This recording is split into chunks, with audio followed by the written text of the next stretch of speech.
अस्सलाम वालेकुम। आज हम चैप्टर नंबर 16 स्टार्ट करने जा रहे हैं, that is theorem related with area. Exercise number 16.1 से पहले हम थ्योरम नंबर 1 करेंगे, दैट जो क्या है हमारे पास, parallelogram on the same base and between the same parallel lines और of the same altitude are equal in area.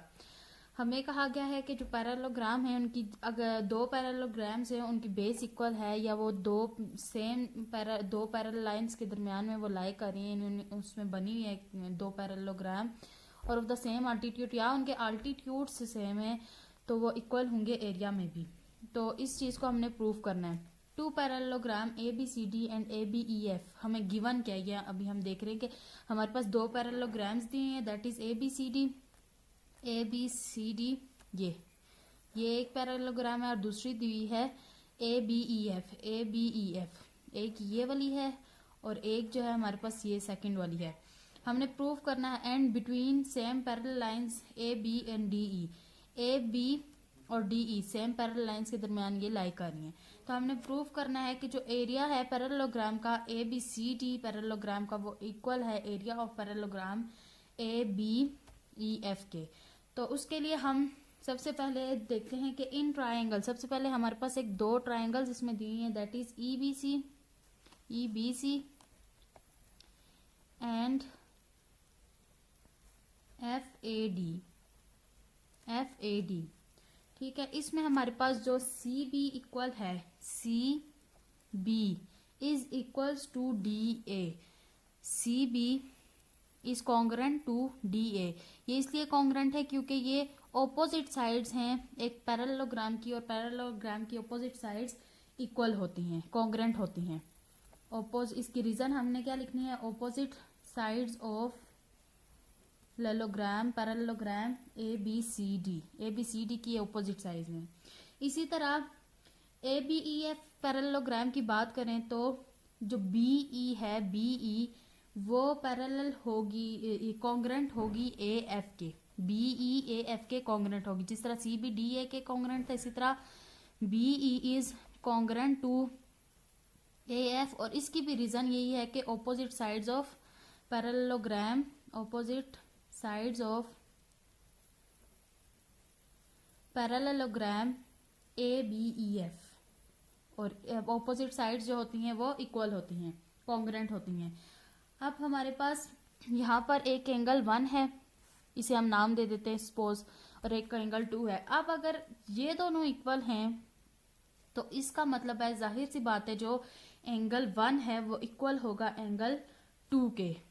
वो क्यों इक्वल होगा, एंगल 1 कॉन्ग्रेंट होगा एंगल 2 के। वो क्यों होगा, क्योंकि इन दोनों रीजंस की वजह से B C is parallel to A D, B C is parallel to A D ये चीज, एंड डी ए कह लें या ए डी, और B E is parallel to A F, B E is parallel to A F.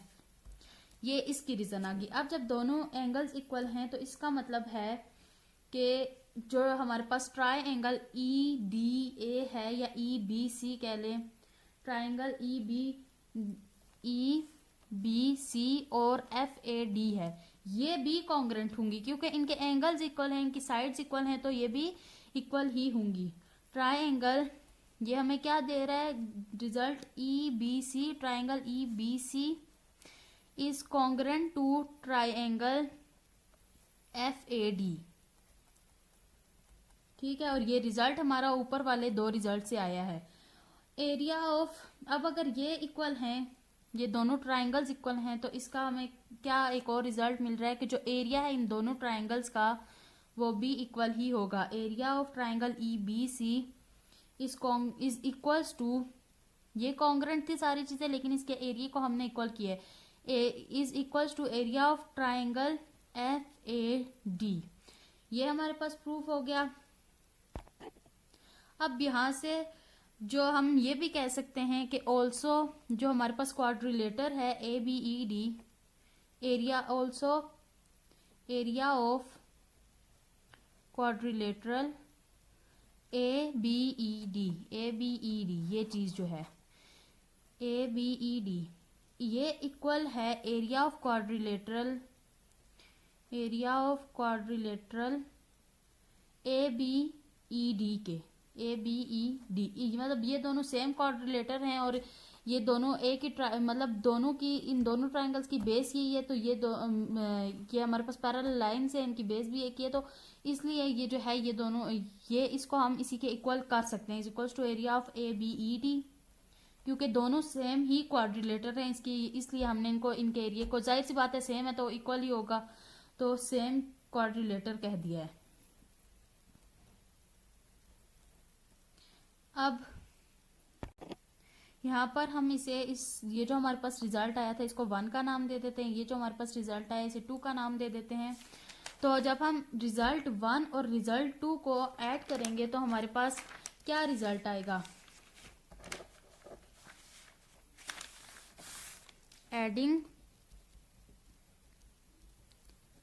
1 and 2, जब हम result 1 और result 2 को ऐड करेंगे तो आएगा कि जो ट्राइंगल है ई बी सी, पहला रिजल्ट ये था ना, ट्राइंगल ई बी सी, और उसके साथ एरिया हम रखेंगे ए बी ई डी का, plus area of quadrilateral A B D, area of quadrilateral A B E D is equal है ट्राइंगल, सेकंड कौन सी थी, F A D, triangle F A D plus area of quadrilateral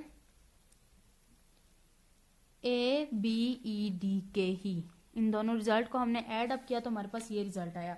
अब इससे हम साफ ये कह सकते हैं कि जब इन दोनों के एरियाज इक्वल हैं, इनको जब हम ऐड अप करेंगे इन दो को और इसको, तो ये हमारे पास क्या रिजल्ट आएगा, हेंस जो पैरेललोग्राम है ए बी सी डी, ये जो है ए बी सी डी जो हमने प्रूव करना था, क्योंकि इन दोनों के जब हम एरियाज को और इस ट्राइंगल को ऐड अप करेंगे तो हमारे पास ए बी, अगर ये दोनों चीजें इक्वल हैं तो parallelogram A B C D वो भी इक्वल है parallelogram A B E F के, और यही हमारे पास रिक्वायर्ड हमारा थ्योरम था कि हमने प्रूव करना था कि ये दोनों ट्राइंगल जो है इक्वल हैं।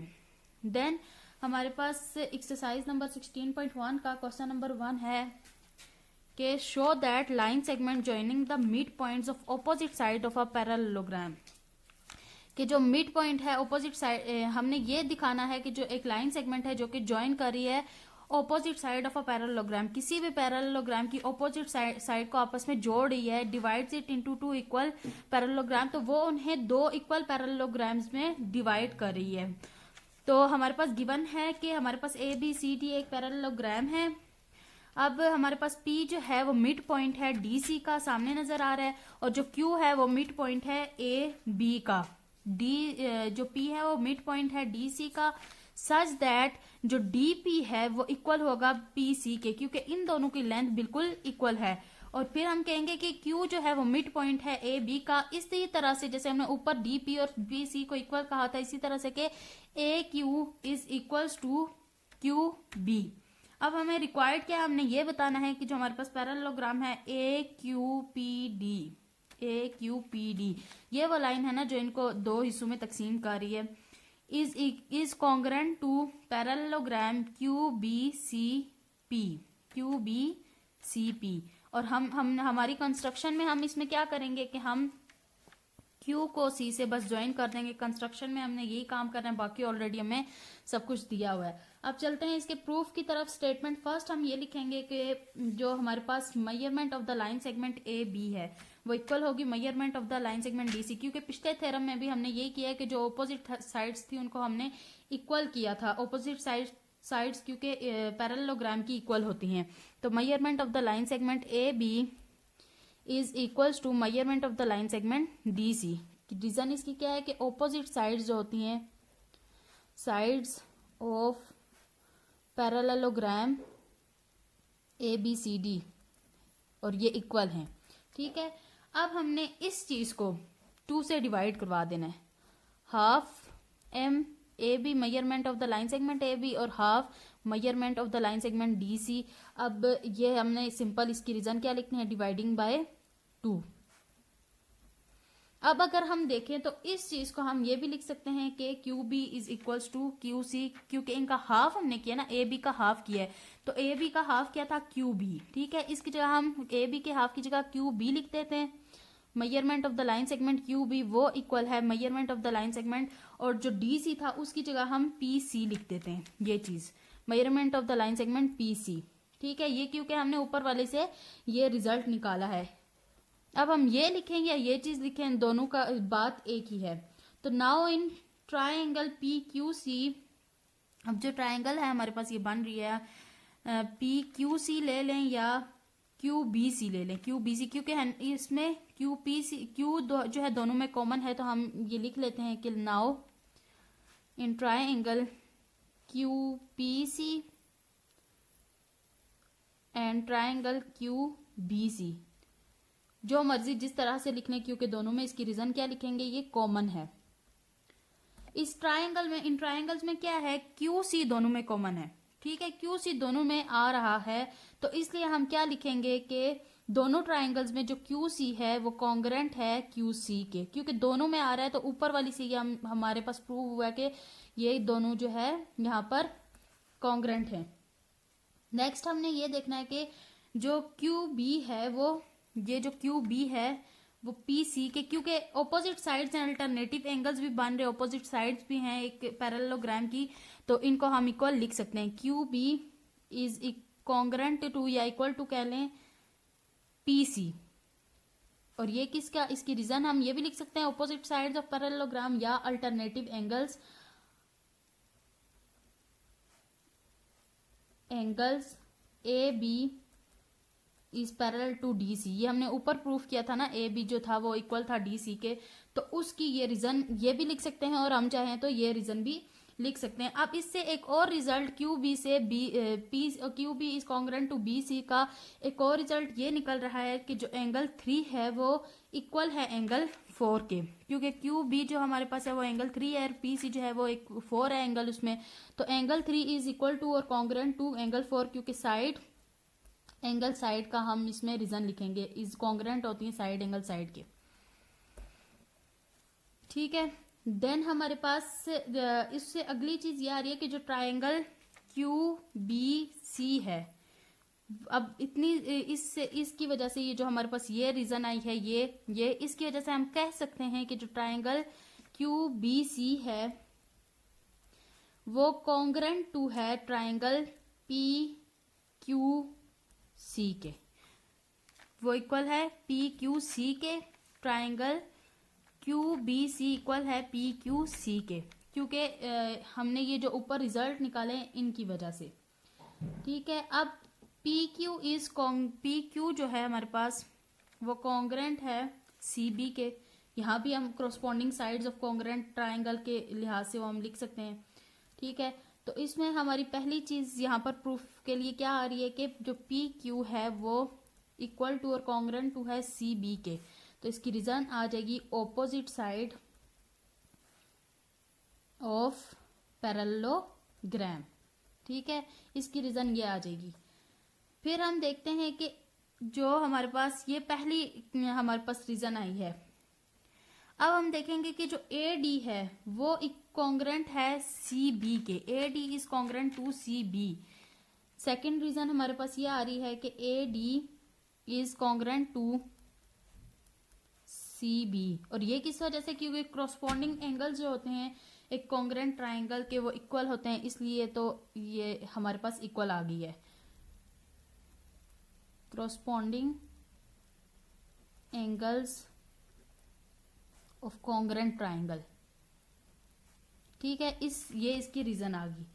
अब जो है हमारे पास ये हम देख सकते हैं पी क्यू सी बी के इक्वल था, ए डी भी सी बी के इक्वल है, तो हम कह सकते हैं कि जो हमारे पास ऊपर वाले दोनों रिजल्ट्स में से हम कह सकते हैं कि जो हमारे पास पी क्यू है इक्वल है ए डी के, क्योंकि अगर ये दोनों सी बी के इक्वल है तो इसका एक रिजल्ट ये निकलता है कि पी क्यू भी सी बी के ए डी के इक्वल हो सकता है, क्योंकि ये दोनों एक ही चीज के इक्वल हैं, is equals to B C कह लें या सी बी कह लें, एक ही बात है। ठीक है, एंड अगर ये सारा इक्वल है तो एंगल 1 और एंगल 2 भी इक्वल ही होंगे, एंगल 1 इज क्रोस्पॉन्डेंस टू और equal to angle two Q, क्योंकि एंगल 1 जो है वो पी क्यू का एंगल था इसका, और एंगल 2 जो है वो बी सी का एंगल था, इसलिए हमने ये लिख दिया कि angle 1 is equal to angle 2।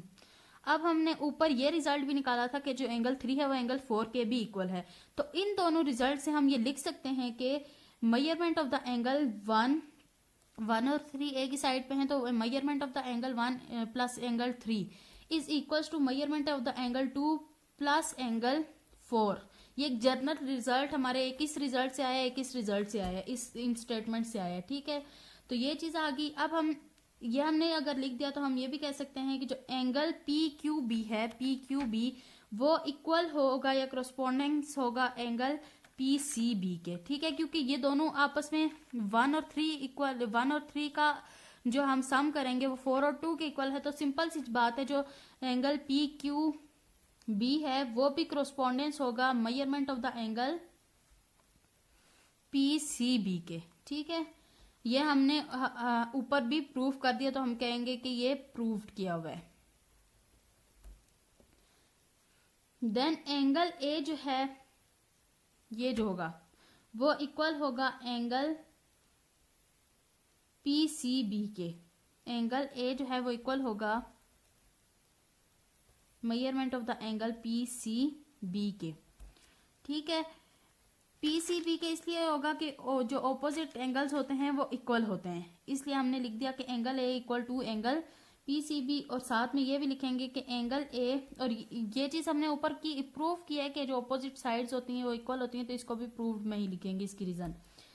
अब जो हमारे पास एंगल है ए है वो पी सी बी के इक्वल भी है, और एंगल ए ऊपर हमने देखा था कि जो ए था वो हमारे पास ट्राइंगल जो थी पी क्यू बी उसके भी इक्वल आ सकता है, पी क्यू बी, क्योंकि हम ये ऊपर प्रूफ करके आए हैं, तो ये भी प्रूफ में आ जाएगा।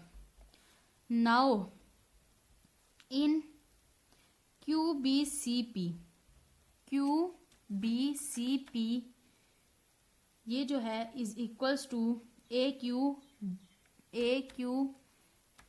पी डी, इसके इक्वल है। जो पैरेललोग्राम है क्यू बी सी पी वो parallelogram A Q P D के इक्वल है, ठीक है। अब ये कैसे इक्वल हम लिखेंगे कि ए क्यू जो है वो इक्वल है क्यू बी के। सिंपल हमें गिवन है, बल्कि ये चीज गिवन है कि ये हमने यहाँ लिखा था A Q is equal to Q B, तो इसको हम लिख देते हैं A Q is equal to और congruent to Q B, that is given. और ये भी दिया हुआ था कि जो ए डी है, ए डी वो इक्वल है पी क्यू के। जाहिर सी बात है अगर ये दोनों एक दूसरे को क्रॉसपॉन्डेंस हैं और इक्वल हो सकते हैं, तो ये भी एक दूसरे को क्रॉसपॉन्डेंस है, ये भी इक्वल हो सकते हैं, तो A D is equal to P Q is equal to और कॉन्ग्रुएंट टू, ये हमने प्रूव किया था ऊपर। अब जो एंगल ए है इज इक्वल्स टू, ये हम ऊपर प्रूफ करके आए हैं कि angle A is equals to correspondence to angle measurement of the angle P Q B. अब ये जो सारे रिजल्ट आए हैं हमारे पास, हम इनसे कह सकते हैं कि जो लाइन सेगमेंट जो मिड पॉइंट को ऑपोजिट ट्राइंगल्स की मिड पॉइंट को जोड़ती है, तो उसको हम कह सकते हैं कि वो दोनों को इक्वल एरिया में तकसीम करती है। तो हम कह सकते हैं कि parallelogram A Q P D जो है वो कॉन्ग्रुएंट है parallelogram Q B C P के, क्योंकि इसमें एंगल्स भी इक्वल आ गए हैं, साइड्स भी हमने इक्वल की हैं, और जो है 3 साइड्स को इस तरह से हमने ये पी क्यू को ए डी को बी सी के इक्वल किया, तो इस तरह से ये हमारा प्रूफ हो गया कि हमारे पास जो ये स्टेटमेंट दी हुई है वो ट्रू है। क्वेश्चन नंबर 2 है हमारे पास, इन अ पैरेललोग्राम, एक पैरेललोग्राम है हमारे पास दी हुई ए बी सी डी, जिसमें ए बी की जो लेंथ है वो 10 सेंटीमीटर दी हुई है। The altitudes corresponding to side A B के कॉरस्पॉन्डेंस जो आल्टीट्यूड है and A D are respectively 7 centimetre and 8 centimetre. A D और ए बी के कॉरस्पॉन्डेंस जो आल्टीट्यूड है उनकी जो लेंथ है, एक की 7 सेंटीमीटर है और एक की 8 सेंटीमीटर है। तो आल्टीट्यूड्स हम खुद ड्रॉ करेंगे, ड्रॉ हमने किया है, एक आल्टीट्यूड यहाँ से इधर ड्रॉ किया, एक यहाँ से इधर। तो जो हमने ए डी से ड्रॉ किया है वो है हमारे पास 7 सेंटीमीटर हमने उसकी लेंथ रखी है। और उसको पी का नाम दे दिया है। और जो हमने ए बी से ड्रॉ किया यानी बी से ड्रॉ किया उसको 8 सेंटीमीटर हमने उसकी लेंथ रखी है और बी से सिंपल हमने इसे ड्रॉ किया है। हमारे पास गिवन जो चीज है वो पहले देख लेते हैं। ABCDs are parallelogram in which ABCD एक पैरेललोग्राम है जिसमें हमारे पास measurement of the line segment AB ये जो चीज है वो 10 सेंटीमीटर दी हुई है, अल्टीट्यूड DP दिया हुआ है और हमने फाइंड आउट क्या करना है, फाइंड AD, फाइंड क्या करें, to find measurement of the line segment AD। तो ये कैसे फाइंड होगी, पहले हम देखते हैं कि इन पैरेललोग्राम जो हमारे पास ABCD है पूरी पैरेललोग्राम, बेस जो है हमारे पास कितनी दी हुई है, AB यानी बेस है ना, बेस कितनी दी हुई है वो 10। ये हम क्यों लिख रहे हैं 10 सेंटीमीटर है, वो इसलिए लिख रहे हैं कि हमने एरिया फाइंड करना होगा पैरेललोग्राम का और एरिया का फॉर्मूला है बेस इंटू अल्टीट्यूड। तो पहले हम पैरेललोग्राम ABCD में बेस 10 दी हुई है, अल्टीट्यूड 7 दिया हुआ है, अल्टीट्यूड 7 दिया हुआ है, ये चीज 7 सेंटीमीटर। अब हमने एरिया फाइंड करना है, एरिया ऑफ पैरेललोग्राम ABCD का इज इक्वल्स टू वो आ जाएगा हमारे पास बेस इंटू अल्टीट्यूड यानी 10 into 7 that is 70 square metre, ये हम स्क्वायर सेंटीमीटर, क्योंकि हमारे पास जो दी हुई थी अमाउंट्स वो सेंटीमीटर में थी। तो ये हमारे पास इक्वेशन 1 हम इसे कह देते हैं। अब हम फॉर्मूला इसमें ये लगाएंगे कि इन एरिया ऑफ पैरेललोग्राम जो ABCD है उसमें हमारे पास बेस तो एक ही थी लेकिन हमारे पास यानी जो सेकंड बेस 2 थी यानी AD हमने इसको भी एज अ बेस रखा था, AB का अल्टीट्यूड की इसको बेस रखा था हमने। तो AD हमने फाइंड आउट करना है, तो in area of parallelogram ABCD is equals to altitude multiply by base हमने किया था। तो इसमें जो इस केस में हमारे पास एरिया हमने ऑलरेडी निकाला हुआ है that is 70 centimetre, 70 square centimetre is equals to altitude जो हमें गिवन है वो कितना है हमारे पास 8 सेंटीमीटर और मल्टीप्लाई बाय, अब हमारे पास इस केस में बेस कौन सी बन रही है, AD बन रही है। तो हमने AD measurement of the line segment AD find करना है। सिंपल AD को इधर रहने देते हैं, 70 के साथ 8 को डिवाइड कर देंगे, ये इधर मल्टीप्लाई और उधर जाके डिवाइड हो जाएगा। तो measurement of the line segment AD equal होगा 35, इसकी कैंसलेशन करेंगे तो ये 35 डिवाइडेड बाय 4 आएगा। आप चाहें तो आंसर डेसिमल में भी ला सकते हैं लेकिन यहाँ तक B सही है। क्वेश्चन नंबर 3 है हमारे पास कि if 2 parallelogram of equal areas have the same और इक्वल बेसिस, कि अगर 2 पैरेललोग्राम्स दी हुई हैं उनके एरियाज भी इक्वल है, उनकी बेसिस भी इक्वल हैं या सेम हैं, तो हम ये कह सकते हैं कि क्या उनके अल्टीट्यूड्स इक्वल हैं। तो इसको प्रूव करने के लिए हम पहले हमारे पास हमने 2 जो है पैरेललोग्राम्स बना ली that is ABCD and EFGH। उसके बाद हमने इनके अल्टीट्यूड्स बना लिए, ये ABCD का अल्टीट्यूड है दैट इज L और ये EFGH पैरेललोग्राम का अल्टीट्यूड है दैट इज M। तो सबसे पहले हम इनके एरियाज को इक्वल कर देते हैं क्योंकि ये चीज हमें गिवन है, एरियाज इक्वल है, ये हमें गिवन है, बेस इक्वल है, ये भी हमें गिवन है। तो area of parallelogram ABCD is equals to area of parallelogram EFGH, ये चीज हमें गिवन है, ठीक है। उसके बाद हमें पता है, अब हम इन दोनों में एरियाज का फॉर्मूला लगा देते हैं। एरिया का फॉर्मूला मैंने आपको पहले भी बताया, बेस इंटू अल्टीट्यूड होता है, तो बेस मल्टीप्लाई बाय अल्टीट्यूड और इक्वल टू, इसका भी वही फॉर्मूला होगा, base multiply by altitude. Then अब हम इस फॉर्मूले में इनकी वैल्यूज पुट कर देते हैं। बेस हमारे पास AB है, मल्टीप्लाई बाय अल्टीट्यूड हमारे पास DL है, इसका इज इक्वल्स टू, इसमें बेस हमारे पास EF है, मल्टीप्लाई बाय जो हमारे पास अल्टीट्यूड है HM है। अब हमें गिवन क्या चीज है कि जो बेस है वो दोनों पैरेललोग्राम्स की बेसिस इक्वल हैं। तो सिंस हमें गिवन है कि AB जो है वो इक्वल है EF के, ठीक है। A B is equal to E F, तो ये हमारे पास आ जाएगा, ये जो ऊपर हमने लाया था A B into D L is equal to E F multiply by H M. इस सारे को हम मल्टीप्लाई डिवाइड करवा देते हैं ए बी से, dividing both side by A B.